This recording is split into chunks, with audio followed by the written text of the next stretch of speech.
আসসালামু আলাইকুম। প্রিয় ইসলামী ব্যাংকিংয়ে আগ্রহী ভাই ও বোনেরা, আশা করি আপনারা সবাই ভালো আছেন। স্কোর 9 ব্যাংকিং ট্রেনিং সেন্টারের পক্ষ থেকে আজকের এই অনলাইন ওয়ার্কশপে আপনাদের সবাইকে জানাই আন্তরিক শুভেচ্ছা ও স্বাগতম। বিসমিল্লাহি রহমানির রহিম। সম্মানিত উপস্থিতি, প্রিয় সহকর্মী ও প্রিয় অংশগ্রহণকারী বৃন্দ, আসসালামু আলাইকুম রহমতুল্লাহি ওবারাকাতুহু। আজ আমরা এমন একটি বিষয়ে আলোচনা করতে যাচ্ছি যা শুধু ব্যাংকিং নয়, বরং আমাদের ঈমান, অর্থনৈতিক নৈতিকতা ও পরকালীন দায়িত্বের সঙ্গে সরাসরি সম্পৃক্ত।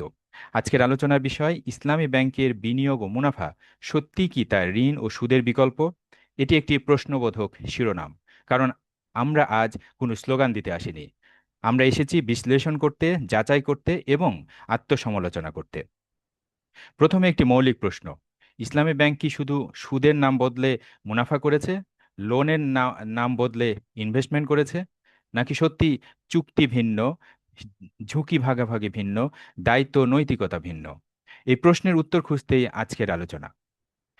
ইসলামে ঋণ বা লোন ও সুদ বা রিবা মৌলিক অবস্থানটা কি?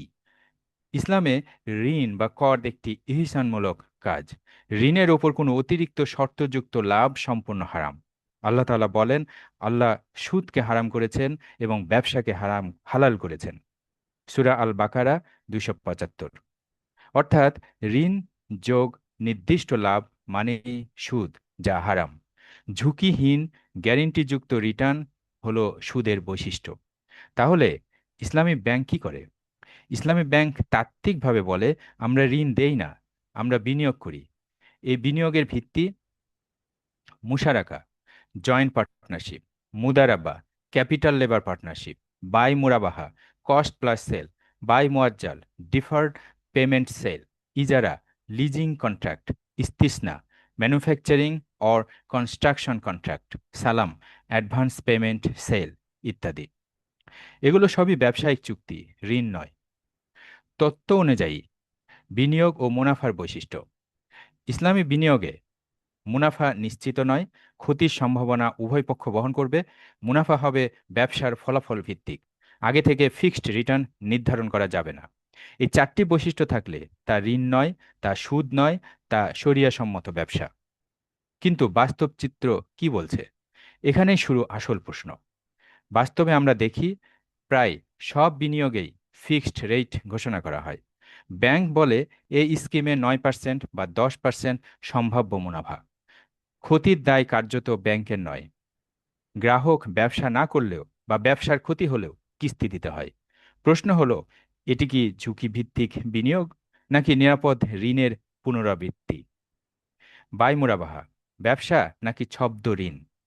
বায়মুরাবাহা শরিয়া সম্মত যদি ব্যাংক বাস্তবে পণ্য ক্রয় করে, মালিকানা ও ঝুঁকি গ্রহণ করে, তারপর গ্রাহকের কাছে বিক্রি করে, বাকির জন্য অতিরিক্ত কোনো টাকা নেয় না, কোনো রকম পেনাল্টি সুদ নেয় না।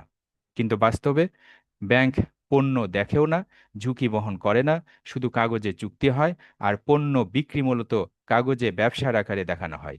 তখন প্রশ্ন আসে, এটা কি ব্যবসা নাকি লোন প্লাস মার্কআপ, নাকি এটি একটি different type of loan creation process?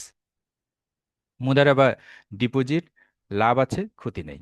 মুদারাবার মূলনীতি লাভ ভাগাভাগি, ক্ষতি হলে মূলধন কমবে। কিন্তু বাস্তবে গ্রাহক শুধু লাভ পায়, ক্ষতির ঘোষণা হয় না। ব্যাংক সবসময় লাভজনক অবস্থানে।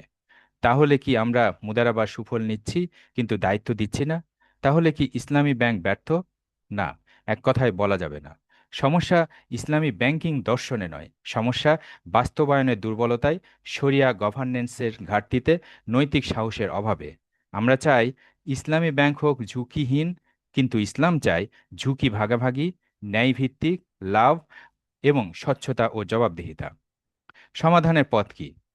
যদি সত্যি ঋণ ও সুদের বিকল্প হতে চায়, তাহলে ফিক্সড রিটার্ন সংস্কৃতি থেকে বের হতে হবে। প্রকৃত মুশারাকা ও মুদারাবা চালু করতে হবে। শরিয়া বোর্ডকে কার্যকর করতে হবে। গ্রাহককেও ঝুঁকি বুঝাতে হবে। ইসলামী শব্দকে মার্কেটিং নয়, ইবাদত বানাতে হবে। উপসংহার: সম্মানিত দর্শকবৃন্দ, প্রশ্নটি ছিল, ইসলামী ব্যাংকের বিনিয়োগ ও মুনাফা সত্যিই কি তা ঋণ ও সুদের বিকল্প? উত্তর এক কথায় তাত্ত্বিকভাবে হ্যাঁ, বাস্তবে এখনো পুরোপুরি নয়। কিন্তু আশার কথা হলো, যদি আমরা সত্যকে গ্রহণ করি, সমালোচনাকে ভয় না পাই এবং শরিয়াকে আপোষের বিষয় না বানাই, তাহলে ইনশাআল্লাহ ইসলামী ব্যাংক হবে সত্যিকারের বিকল্প, শুধু নামেই নয়, চরিত্রেও। আল্লাহ আমাদের সবাইকে হালাল অর্থনীতি গড়ার তৌফিক দিন। আমাদের লক্ষ্য শুধু ইসলামী ব্যাংকের সংখ্যা বৃদ্ধি নয়, বরং প্রকৃত ইসলামী আদর্শের আলোকে একটি মানসম্মত, টেকসই ও বাস্তবভিত্তিক ব্যাংকিং কাঠামো প্রতিষ্ঠা করা। আমরা দৃঢ়ভাবে বিশ্বাস করি, এমন একটি কাঠামো কেবল ব্যাংকিং খাতের প্রাতিষ্ঠানিক উন্নয়নে সীমাবদ্ধ থাকবে না, বরং সমাজের দীর্ঘমেয়াদী নৈতিকতা ও অর্থনৈতিক সমৃদ্ধিতেও গুরুত্বপূর্ণ ভূমিকা রাখবে। এই উদ্দেশ্য বাস্তবায়নে আপনাদের সচেতন অংশগ্রহণ এবং ঐক্যবদ্ধ অবস্থান অপরিহার্য, শুধু পার্থিব লাভের চিন্তা থেকে নয়, বরং আখিরাতের জবাবদিহিতার গভীর অনুভূতি থেকেই। মহান আল্লাহ তাআলা যেন আমাদের সবাইকে সত্যকে যথাযথভাবে অনুধাবন করার, তা গ্রহণ করার এবং বাস্তব জীবনে কার্যকরভাবে প্রয়োগ করার তৌফিক দান করেন। যদি এই আলোচনা আপনাদের চিন্তায় ইতিবাচক প্রভাব রেখে থাকে, তাহলে ভিডিওটি লাইক করতে পারেন, মন্তব্যে আপনার মূল্যবান মতামত জানাতে পারেন এবং চ্যানেলটি সাবস্ক্রাইব করতে অনুরোধ রইল, যাতে ভবিষ্যতেও এই ধরনের গুরুত্বপূর্ণ বিষয় নিয়ে আপনাদের সঙ্গে নিয়মিত আলোচনা চালিয়ে যেতে পারি। ধৈর্য ও মনোযোগের সঙ্গে পুরো বক্তব্যটি শোনার জন্য আপনাদের সকলকে আন্তরিক কৃতজ্ঞতা। আল্লাহ হাফেজ।